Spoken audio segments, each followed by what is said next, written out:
Number How three highest Markiplier earning made YouTuber, 38 million on YouTube. 38 million. But you don't lead with money. No, not really. You just make money by default. I hate to say it, but kind of, yeah. I don't focus on money first. It just so happens that, like, in my philosophy of how I create, I just so happen to find success. Also, my manager has made some decisions that are like, oh, it works. So it's one of those things. But at the same time, like with Unisonus, one of the sides that we don't talk about is that the merch side of it was incredibly successful.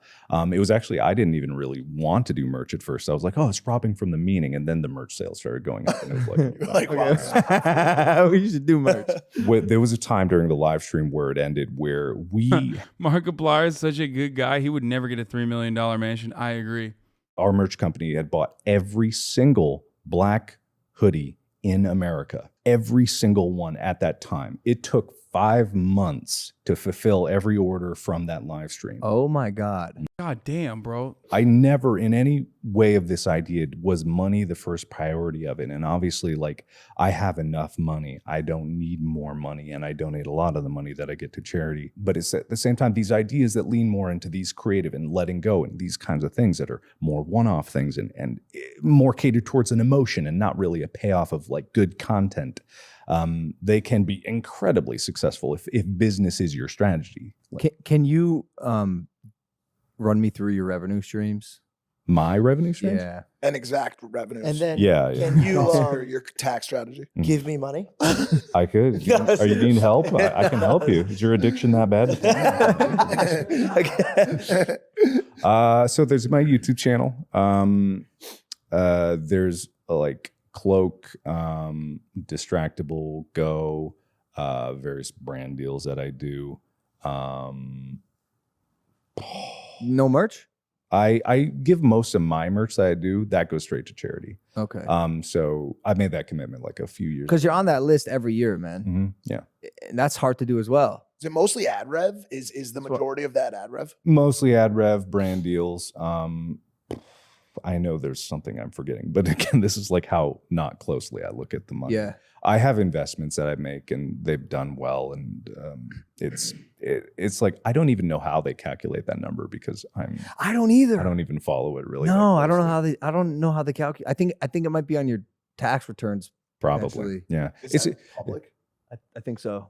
It's just one of those things where I was like, I have enough. And basically my personal account, I pay myself through my company. And that's more than enough than I would ever need in my life. I said this while I was talking to Anthony Padilla, is just like, I make an ungodly amount of money and it feels unfair. And I'm open to talk about it because it just seems like such a cheat of the system to be able to have this much success when really all I want to do is make content and inspire others to make content. But at the same time, it's something I can't deny because to deny it would be a hypocritical thing to do. It's just stupid when I have what I have and I'm able to do what I do and I'm able to eat, have a roof over my head, able to do whatever I want, whenever I want. The next thing I do is just like give it away to people that need it or try to invest in my friends to be able to lift them up and hopefully they find success and other people that inspire me so that they can move forward. But again, it's like, at what point does it become too much? But then just make content, man, instead of all these revenue streams. What do you mean he is doing that? But his content is like, I get where he's coming from, but that's how he makes the money. The content is what generates revenue for him. Why do people get so upset when content creators are successful? This is something I've thought about a lot. I think it's because there's two reasons. One, envy, obviously, jealousy, normal experience. Most people feel it. And two, a lot of content creators are Normans. We're not like brands or products that are readily consumable by the broadest majority of the audience like Hollywood celebrities are. So that's why they're like, we're so accessible and we don't get the fucking shape up that like every Hollywood celebrity does. But regardless, these content creators, influencers, YouTubers are closer to the average person, like the Norman, and they oftentimes live like a fucking Norman. You know what I mean? So for that reason, regardless of the ungodly amounts of money that content creators might make, people look at that and go, I could be like that guy. So what the fuck? Why does he have what I don't? You know what I mean? What does he have that I don't have? Fuck that guy. And it's just that's where it comes from. They see the luck playing a factor in this situation, and it's like more readily available to them. They see it, and then they just get mad about it. Undeserving of success for doing something that's easy is what they think. Yeah. Also, people are poor while some people are making 10x more than they need is not just jealousy and envy for some. No, I agree. I do recognize that. No, it's about absolutely no one deserving that much money, not fucking jealousy.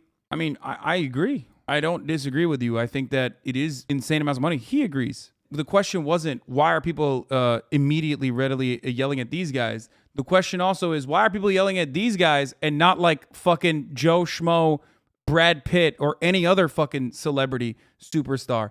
And that's because when you yell about fucking Angelina Jolie, she's not going to hear that. She doesn't give a fuck. She's living in a fucking chateau with like 11 children, dog. She's like a deity at this point. You understand? Meanwhile, YouTube celebrities are just fucking dickheads. And Twitch celebrities are even bigger dickheads than YouTube celebrities. That's it. That's the main difference between someone who is like a musician or someone who is an artist or a Hollywood celebrity and someone who is not. People who are on the internet, people who are e-celebs are closer to the average person. And that's true because they don't have like gigantic teams that have completely removed them from this earth. They're not as out of touch. YouTube celebrities, Twitch celebrities, like e-celebrities are sometimes super out of touch, but they're not as out of touch and they're not as far removed from like the norm in existence. Nobody at the end of the day is saying anything about the money Harry Styles makes. Exactly.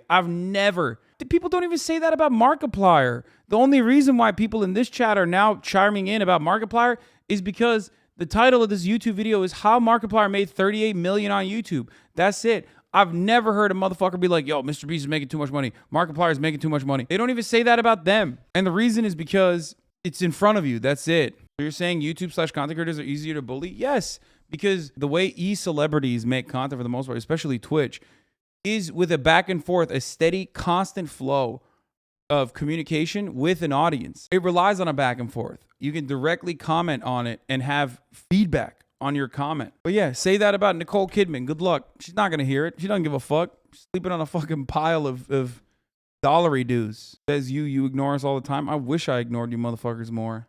I think YouTube celebrities do less labor than people like Harry Styles, but in reality, they probably do way more labor than regular celebrities. 100%. E-celebs end up unironically doing a lot more fucking of the workload themselves than people that are placed into a machine, basically.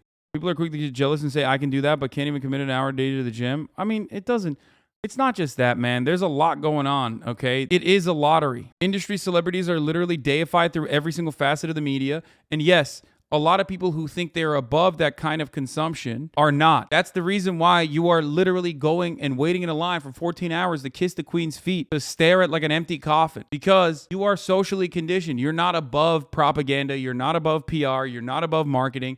You're not above everyone fucking telling you that a thing is supposed to be a certain way. At the end of the day, they made that money on their own merit, not by exploiting workers and extracting their value. Yeah.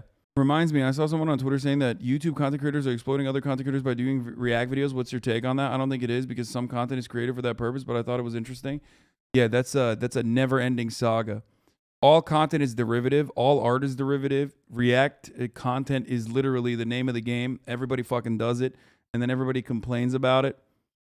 It doesn't really matter. Most content creators recognize that like React content is unironically a good thing for them on their personal brand. But there are some who want to make content out of claiming that it's not. And the only people who fail to recognize that it is ultimately a good thing for everybody involved in it are the people who are watching. But the people who still love watching the React content are the very same people who say, oh, it's probably a bad thing. It's probably unethical. We've done it so many times. Original vid takes weeks. React takes 15 minutes. That's tough. Yeah, you're right about that. Except with the exception of like 3 to 4 fucking people, the overwhelming majority of people who spend months and months on making their videos unironically will be in my DMs being like, hey, can you react to my latest video? I don't know what you're talking about. But you as a chatter don't recognize that. You as a viewer don't recognize that for some reason.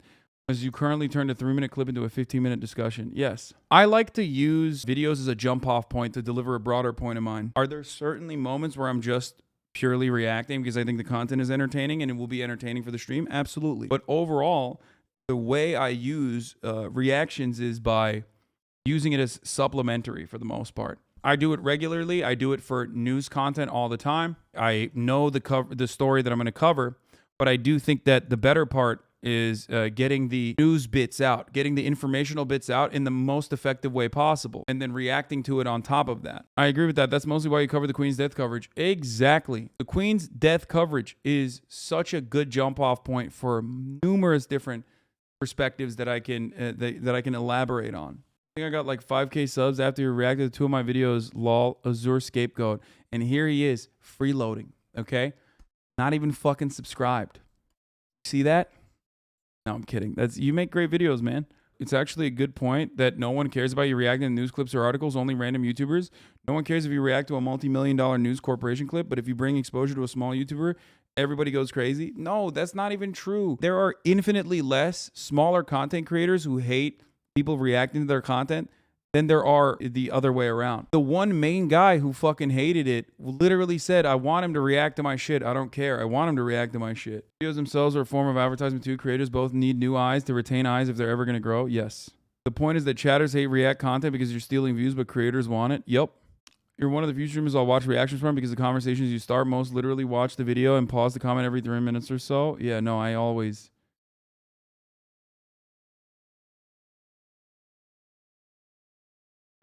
do that.